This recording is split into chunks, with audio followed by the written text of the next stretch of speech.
If we are to avoid a clash of civilizations, we need to have a dialogue between civilizations. So 2016, we established the Socrates-Confucius dialogue.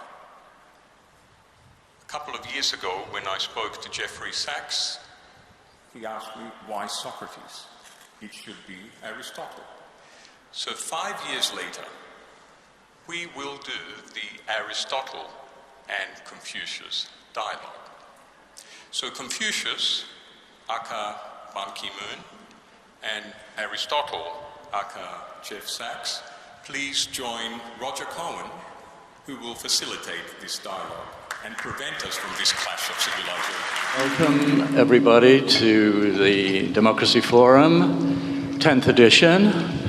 Long enough looking at those images that we saw to see that a few years have passed.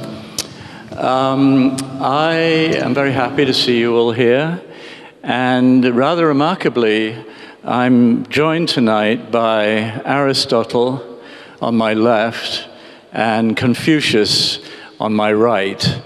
I'm not sure what Socrates feels about his replacement by you, Aristotle. Maybe you'll tell us. But in any event, it's a great pleasure to have you both here on the stage. We're meeting at a difficult moment. There's a war in Europe, nuclear weapons, the use of them is being threatened. Our societies seem to have a great deal of difficulty determining what the truth is. Some people speak of post-truth societies. Inflation is rising, soaring. Food and energy prices are rising rapidly. And there's a great deal of disillusionment in our societies. I'd like to turn first to you, Aristotle. What is to be done about these problems? What should we do to try to make a better world? Thank you very much for this wonderful opportunity.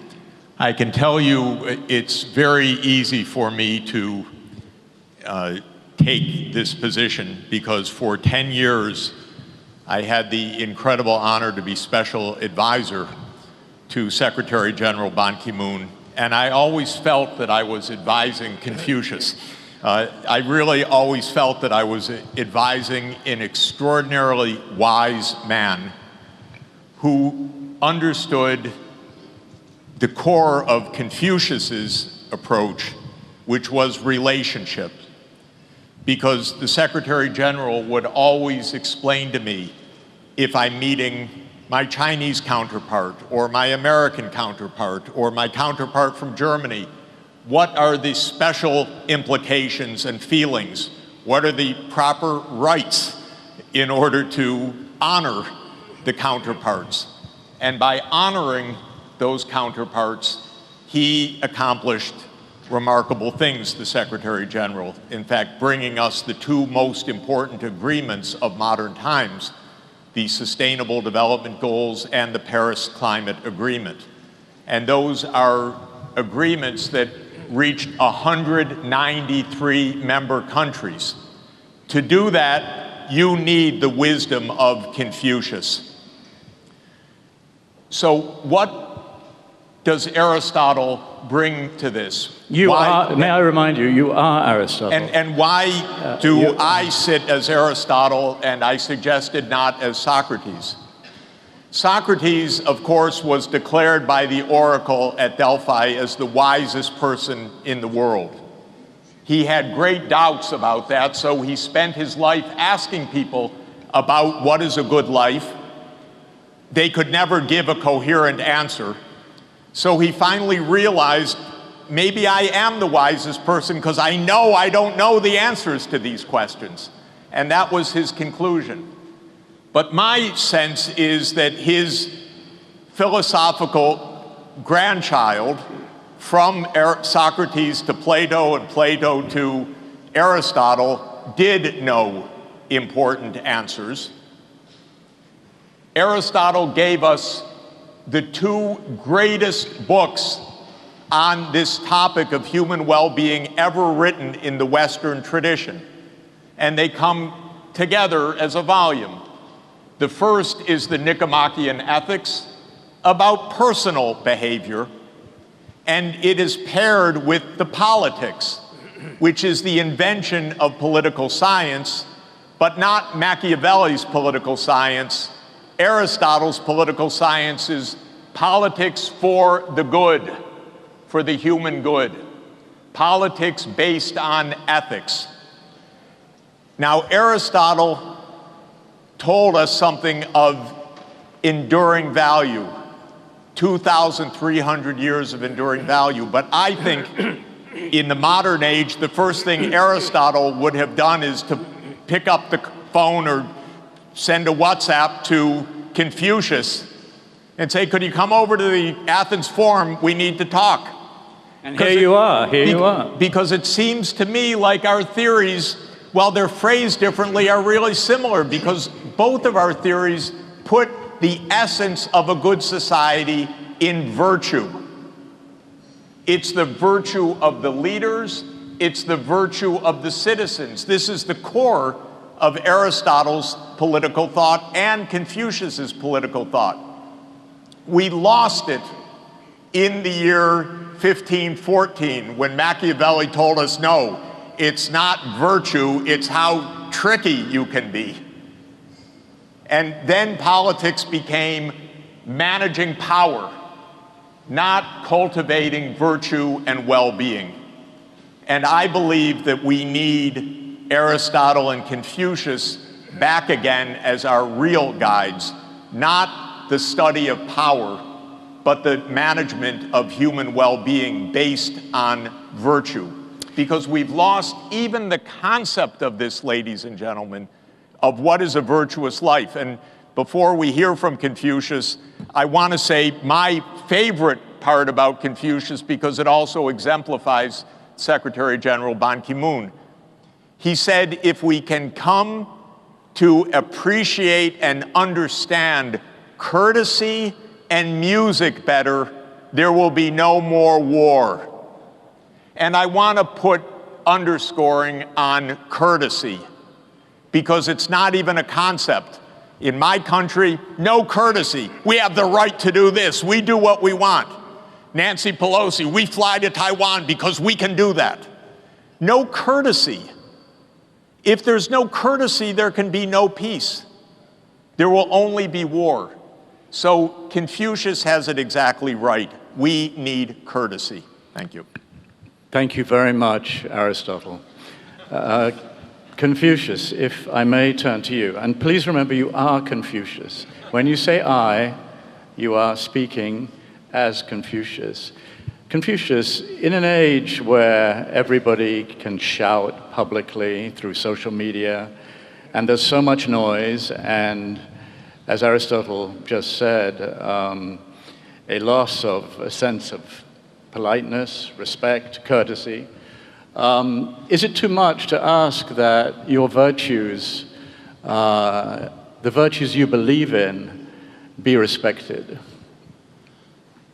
First of all, it's a great honor to participate in this 10th Athens Democracy Forum for the first time. But last May, I participated in the regional forum in Seoul. So this is my second time. And thank you, Madam President, for your presence. Now, thank you, Professor Jeffrey Sachs, for your very kind words about me. In fact, he was my special advisor, but I was his student, in fact, when it comes to logics and teachings. I hope that Confucius will not be angry about me if I misinterpret what he had taught us. As a nation and Korean student, from the very young age, we have been taught what Confucius and Lao Tzu, Sun Tzu, and many other Asian great thinkers and scholars have been teaching us. So I've been really trying to use that kind of wisdom during my time as Secretary General. United Nations is composed of many tens of thousands of people who come from different backgrounds. Now here, what I'm going to tell you about the theme of this Athens Democracy Forum. The Why Democracy Forum at this time organized by New York Times, and why we are here. Because most of the countries are going through very difficult times because of the lack of leadership of our leaders, either elected or kings or whatever positions that they may have. I have met hundreds of world leaders, president, prime minister, and ministers. But what I have found during my time, unfortunately, and this is exactly why I'm here, I found that there is something missing in their leadership quality. What is that missing? There's a global vision and global citizenship. Among so many world leaders, current and past, it was very hard to find genuinely global leader with a global citizenship. That's why you should know that the first thing I did after my retirement was to establish a Ban Ki-moon Center for Global Citizens in Vienna, where one of the United Nations headquarters is located. I really wanted to train and educate the succeeding generations with some global citizenship. Then what does global citizenship means? If anybody is with global citizenship, then I don't think we are now suffering from all these political conflicts and poverty and human rights abuses. That is what I'm going to say. Now then, what did Confucius said to us? He said, as a leadership quality, the governance of one's governor, governing rule is followed by the families, governance of the family. Then is followed by the governance of the state. Then if this means, for example, if you behave well with integrity in your family, then you will be able to govern the country. Then if you can govern the country peacefully, then you can achieve the world in peace. This is what Confucius taught us. I really wanted to follow his teachings. Confucius, may I ask you a direct question, Confucius? Yeah. Remember, you are Confucius. What might President Putin learn from reading you? President Putin? Yes. If he read you wrote all these extraordinary things. I met him many times during my time, but I was deeply disappointed by what he had done against the Ukrainian people. His illegal aggression of Ukraine should be condemned as strongest possible terms. As a member of the Elders, the private organization founded by Nelson Mandela, composed of former heads of state and government and Nobel laureate, I'm working as a vice chairman of these Elders, and we condemned his aggression, and we even urged the international community to establish a special tribunal, criminal tribunal, to make accountability on him. I visited Ukraine on August 16 with former President of Colombia, Juan Manuel Santos, who is a Nobel laureate. I was deeply concerned, and it was a horrendous atrocities which were committed by Russian soldiers. Then, at that time, I was also very much disappointed by the silence by many countries around the world, except America, Europeans, and some countries in Asia, like Japan and South Korea. That most of the countries, all the countries in Africa, Latin America, Middle East, I think they've been keeping silence. I spoke out. In this case of aggression, then silence is not an option. Neutrality is not an option. The famous, very respected Desmond Tutu, Archbishop Desmond Tutu, he once said, if you keep silence in the face of injustice, that means you are joining the side of oppressor. This is what I'm going to tell you. Thank you.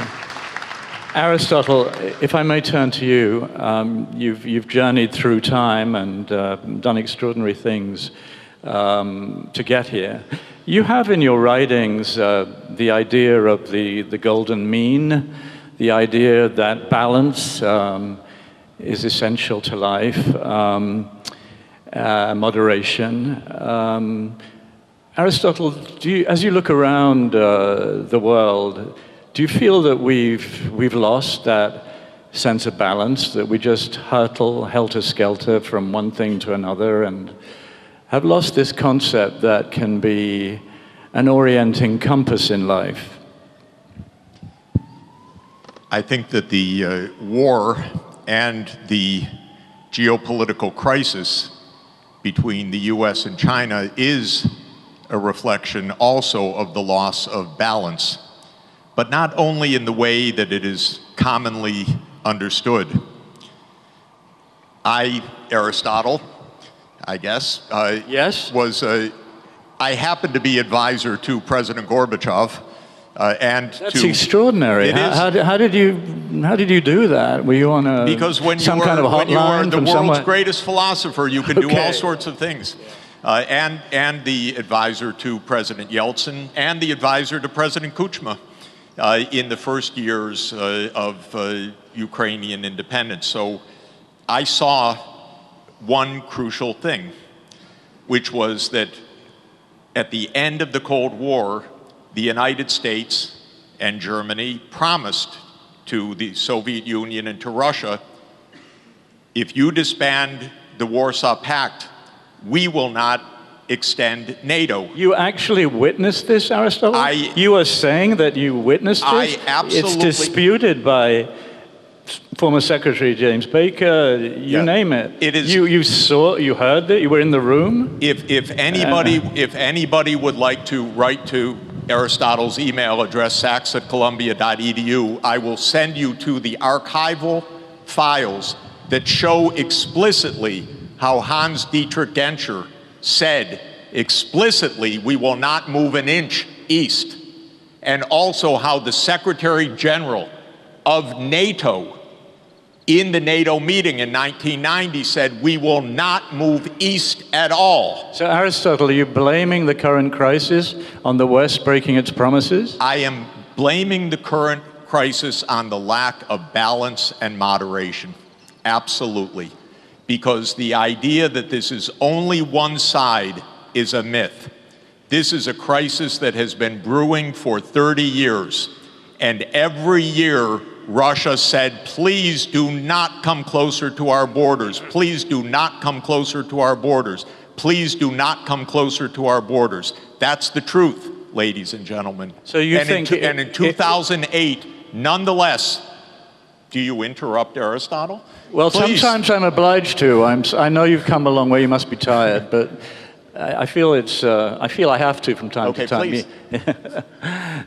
No, Aristotle, so these broken promises, they would not have been broken if the leaders had been wise enough to consult you? Is that what you're saying?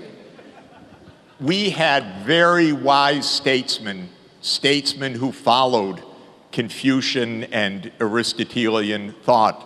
You really think they're one and the same? Like George Kennan, who said in 1997, NATO expansion will lead to the next Cold War. He said it immediately. And we entered a region of crisis. And being Aristotle, I called the White House last year and I said, please stop the NATO enlargement because maybe we can still have peace.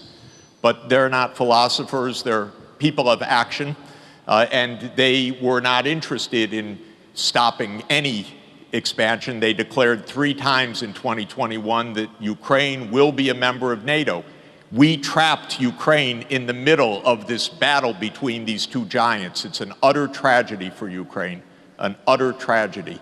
Because if you have Aristotelian prudence, what the Greeks call phronesis, wisdom, contextual wisdom, if you have temperance, moderation, sophrosony in Greek, if you have the sense of justice,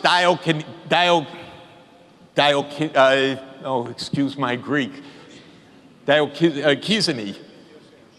What is it? Diokizny, yes. If you have these virtues, you know, don't push the other side. Don't fly to Taiwan because we have the right to do so. Exercise prudence, moderation, sense of justice, respect for the other side, and then you won't have war. This is what Confucius meant when he said, if you come to understand and appreciate courtesy, we will not have war. Courtesy, please, courtesy. So Aristotle, are you in despair?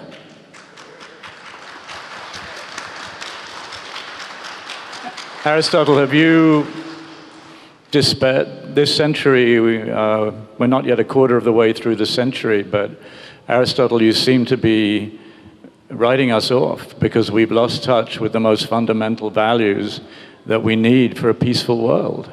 That's a very pessimistic message from such a brilliant man. Aristotle was not a pessimist. No, you are Aristotle. I am not a pessimist. Okay. Because what I teach is that human beings have 2 sides. They have the sides of selfishness and they have the sides of virtue. But the goal is to cultivate virtue. Arete in Greek. Excellence, personal excellence, political excellence. And what we teach as philosophers is not that human beings are intrinsically good or intrinsically evil, but they are teachable, that virtue can be cultivated, exactly what my colleague Confucius says, that people can learn virtues.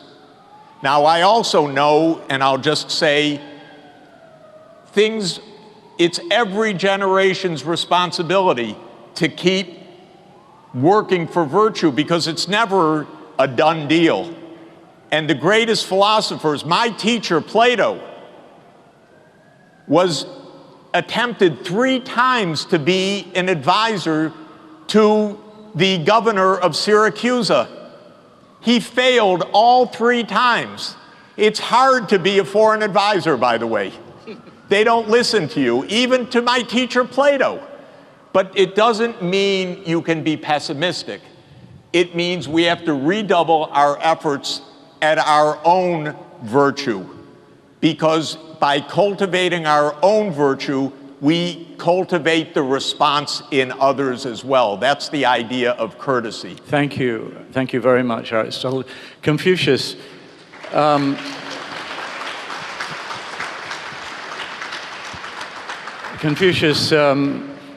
given what you said previously, I imagine that hearing from your distinguished fellow philosopher, Aristotle, that the West is partially, somewhat, maybe largely to blame for the war in Ukraine, that seems to be quite a long way from what you were saying. So, Confucius, what do you feel about that? First of all, what is conflict among the countries and between the countries? I'm deeply, deeply worried and angry that even in this 21st century, now countries are trying to occupy by force a certain territory. This is totally unacceptable. At the same time, I'm deeply concerned about the weakening of multilateralism.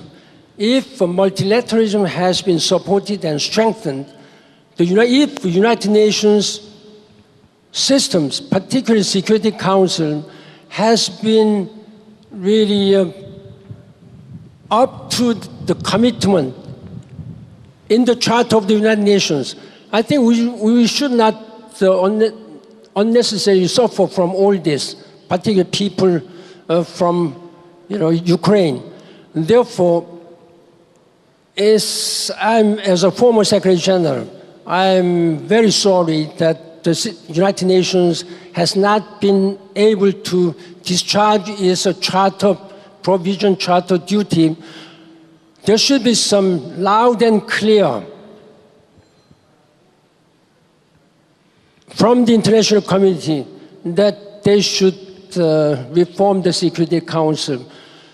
During my time, there's a lot of such discussions, and even the French government has offered voluntarily that they would be willing to refrain from exercising veto power when it comes to purely humanitarian issues, like in the case of Syria, when a lot of people were suffering from this.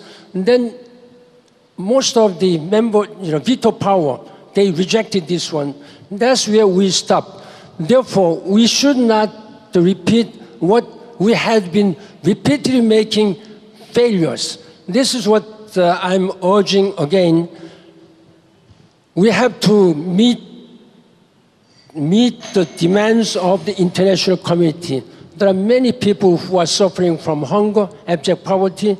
There are many people whose human rights are abused by big powers and some people with the powers. This is something which we cannot accept at this time. Thank you, Confucius. Yeah. I imagine that, Aristotle was talking about how top secret he's been advising Western leaders about various things. I imagine you, as Confucius, that you've probably been advising Xi Jinping also about what he should do. What have you been telling Xi Jinping about the possibility of an invasion of Taiwan, for example? I imagine that you've been urging him to show restraint. I am deeply disappointed by what Chinese and particularly India and some other countries have taken positions. The Lao Tzu, another great Chinese scholar who lived almost at the same time with Confucius. Even he was born 20 years even before Confucius. Many people know about Confucius, but not much people know about Lao Tzu. He said in his teaching that the way the heaven is to help, the way to heaven is, now let me see, the way of heaven is to be beneficial to all the things. And the way of sage is serving the people without competition, without competing. This means when it comes to some disagreement, then you have to really compromise with other people. Professor Sachs mentioned about the China and US relationship. At this time, without United States and China working together, it will be almost impossible to address all global challenges, not to mention climate change, but also all these global security issues. And therefore, what I'm urging both leaders, Of course, there are significant difference in political systems, ideologies, and the way they are doing. But I think at this time, when you really want to address all these global challenges, we have to join all our hands on the deck together. Both US and China must work together. Otherwise, it will be only the people, it will be only the countries who will suffer. There are some scholars have suggested that I think their relationship, if they change the course of their work, I think we can make some progress. Thank you. I can say there may be 3 capital C's: cooperation, competition, conflict. But they began with a conflict. When you begin with a conflict, then nothing can happen. Let them cooperate. Thank you very much. Let them compete in transparent manner. Then in the course of this competition and cooperation, there will be a way of mutually understanding better. This is what Asian way of thinking can help resolve all these problems. Thank you so much, Confucius. A final word from you, Aristotle, and it needs to be quick. I'm sorry, I know it's been a big effort to get here, but when you look at East-West relations, are you worried that your universal ideas are only understood in part of the world? Do you think there is a fundamental issue in East-West understanding? I literally think that the fact that the core of Aristotelian virtues and Confucian virtues are so similar is the core basis for hope. There is a common humanity that can cooperate together, can work together, can build virtue together. There is zero intrinsic reason for conflict between the US and China. The problem is actually a little bit of US neurotic reaction to China's rise. China is viewed as a threat. It should not be viewed as a threat. China should be viewed as a normal country trying to have a normal life in this planet. It just happens to have a lot of people in it. And that makes it big. But the idea that it is some threat that must be combated is an unvirtuous idea, because China and the United States and the West can cooperate with each other, and we have to cooperate with each other. But Aristotle, you see no difference between American democracy and the Chinese surveillance state? I think it's absolutely important to understand something about my philosophy, and please reread The Politics. I will, I promise. It's a wonderful book, and it says something. There are 3 basic forms of government: by the one, by the few, and by the many. But they each have a good side, and they each have a bad side. The good side of the one is monarchy. The bad side of the one is tyranny. The good side of the few is aristocracy. The bad side of the few is oligarchy. The good side of the many is republic. The bad side is he called it democracy, by the way. But just so you know, it is mob rule. So we shouldn't You're saying the United States today is a state of mob rule? Did I understand you correctly? We have mob rule in the United States to a large extent. You should be very clear. We had a mob attack our Capitol led by the President of the United States. That's mob rule. That's pure populism. That worried Aristotle a lot when he wrote in 330 BC that we would have populists like Donald Trump or Boris Johnson or many others. But the attempt at mob rule was repulsed. And what? In the end. Nothing's in the end. That's the whole point. Everything is a continuing effort for the good, and we are so far from achieving the good that we need to achieve. We need to do better. But my point is the following. We should not judge simplistically another social system even another political system, by simplistic categories. I never did as philosopher. I asked the question, is this for the common good? One thing about China that I would like to emphasize, China went from 80% extreme poverty in 1980 to no extreme poverty 40 years later. It is the most successful economic development in history.